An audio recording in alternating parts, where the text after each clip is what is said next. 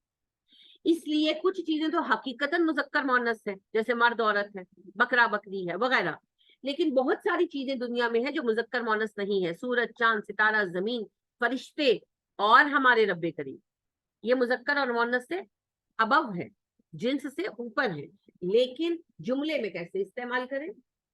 اس لیے پھر ہماری زبان کی مجبوری ہے کہ ہمیں انہیں مذکر یا مؤنث بلانا ہو. تو فرشتوں کو اور اللہ کریم کو مذکر بلایا گیا اور اجرام فلکی کو مؤنث بلایا گیا. کیوں مذکر بلایا گیا؟ بس کسی ایک طرح سے تو بلانا تھا نا. مؤنث بلاتے تو پھر اعتراض ہوتا, مؤنث کیوں بلایا گیا؟ اعتراض وہی رہنا. اور پہلے ہی دیویاں اتنی ہے نا, آپ ہندوؤں میں دیکھ لیں, دیوتا بہت سارے دیوتا بھی ہیں, مگر نام صرف شیو کا آتا ہے, کرشن کا آتا ہے, گنپتی کا آتا ہے, اور دیویاں کتنی ہے, کالی دیوی, نیلی دیوی, پیلی دیوی, کتنی دیویاں ہیں, اور آپ دیکھیں وہ جگہ جگہ ماتائیں پکار رہے ہوتے ہیں. تو پہلے ہی ہر جو میتھولوجی ہے نا, گریک میتھولوجی دیکھ لیں, ہندو میتھولوجی دیکھ لیں, ہندوؤں کو دیکھ لیں, ایون چائنیز وغیرہ کو دیکھ لیں, دیویاں زیادہ پوجی گئی ہیں. ویسے عورت کی قدر کریں نہ کریں, ویسے عورت کو ستی کر دیں, جلا دیں, عورت کو اپنی ملکیت مانے, عورت کو کوئی حق نہ دیں. ہندوؤں میں ہے نا, ہندوؤں میں عورت کا کوئی حق نہیں ہے. باقاعدہ ان کی کتاب, ان کی وید کہتی ہے عورت کا کوئی حق نہیں ہے, عورت مرد کی ملکیت ہے. عورت مرد کے لیے ایک وستو کی طرح ہے, ایک یوزیبل چیز کی طرح. لیکن جب پوجنے کی باری آتی ہے تو عورتوں کو پوچھتے, دیویوں کو پوچھتے. تو یہ شرک سے بھی مبرہ کرنے کا میں سمجھتی ہوں ایک سبب ہے کہ اللہ سبحانہ و تعالیٰ کے لیے صیغہ مذکر استعمال کیا گیا ہے, ورنہ اللہ کریم نہ مذکر ہیں نہ مؤنث ہیں. اللہ پاک ان ساری چیزوں سے ابب ہے. اللہ کی ذات کا ادراک دراصل جنت میں جا کر, ہمارا رب عدیم المثال ہے, لیسا کمثلہ شیء, اس جیسا کچھ بھی نہیں. ٹھیک ہے, تو یہ صرف جی طرز تخاطب ہے, انداز بیان ہے, اور کچھ نہیں. وہ جب کالا, اس نے کہا, اس ایک مرد نے کہا, یہ کہ لفظی معنی ہے, اس نے کہا رب کا, تیرے رب نے. رب کا لفظ آپ نے فاتحہ میں پڑھا, تفصیل کے ساتھ پڑھا, اس سے سب معنوں پر غور کیا. میں آپ سے آج دیتی ہوں ٹائم, کل پوچھوں گی کہ رب کے کون سے 3 معنی ہیں. 3 معنی ہیں کہ نہیں ہے؟ 3 ہے. ٹھیک ہے, آپ وضاحت کریں گے. ٹھیک ہے, تیاری کر کے آئیے. جو قرآن کی مین ہے نا آپ کی ٹرمینالوجی, وہ آپ پر واضح ہونی چاہیے. تو رب تو مین ہماری ٹرمینالوجی ہے نا. ٹھیک ہے, رب کا لفظی مطلب کیا ہوتا ہے؟ آقا اور مالک. لہٰذا انسانوں کے لیے بھی استعمال ہوتا ہے. گھر کے مالک کو رب البیت کہتے ہیں, گھر کی مالکہ کو ربۃ البیت کہتے ہیں.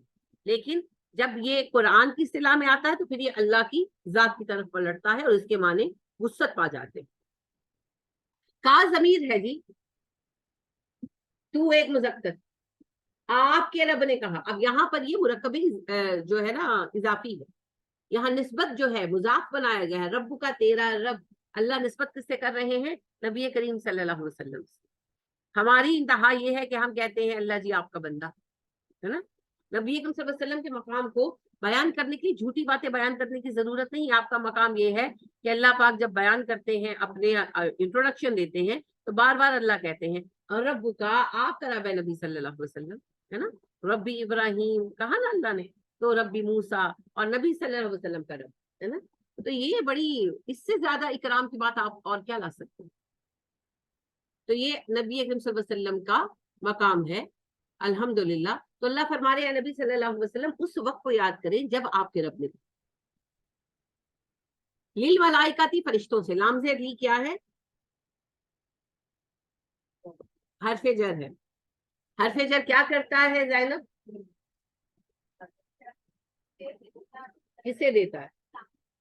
لام کو تو زیر, بے کو زیر نہیں دیتا. بے بھی حرف جر, اور بے نہیں, بی. حرف جر زیر دیتا ہے. شاباش, کس کو دیتا ہے؟ بیٹا لام تو خود حرف جر ہے.